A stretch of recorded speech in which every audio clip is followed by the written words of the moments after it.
સોંગ્સનું time capsule collection part 2.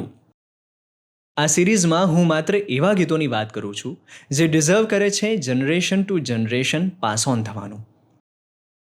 Hindi સિનેમાએ અમુક રચના એવી આપી છે જેને સાંભળવા માત્રથી તમે તમારા વર્તમાન સમય અને સ્થળ ભૂલીને એ ગીતમાં જે જગ્યાની વાત થતી હોય ત્યાં પહોંચી જતા હો છો.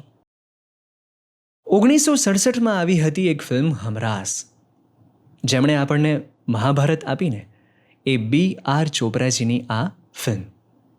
સંગીતકાર રવિ, લિરિસિસ્ટ સાહિર લુધિયાનવીજી અને ગાયક મહેન્દ્ર કપૂરજી. સુનિલ દત્ત અને વિમી પર પિક્ચરાઇઝ્ડ આ સોંગને તમે આંખ બંધ કરીને સાંભળો ને તો આછા આછા બરફથી ઢંકાયેલા પર્વતો વચ્ચેથી વહેતા નાના નાના ઝરણા, તળેટીમાં આવેલા નાનકડા ખેતરો, ખેતરમાંથી પસાર થતી પગદંડીથી જોડાતો એક પુલ અને એ પુલ પછી એક ખળખળ વહેતી નદી પરથી પસાર થતો હોય.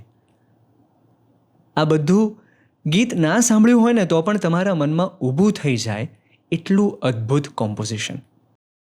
અને સુનિલ દત્તજી કહે છે પણ ખરા, કિતને જલવે ફિઝાઓ મેં बिखरे मगर मैंने अब तक किसी को पुकारा नहीं. तुमको देखा तो नजरें ये कहने लगी हमको चेहरे से हटना गवारा नहीं.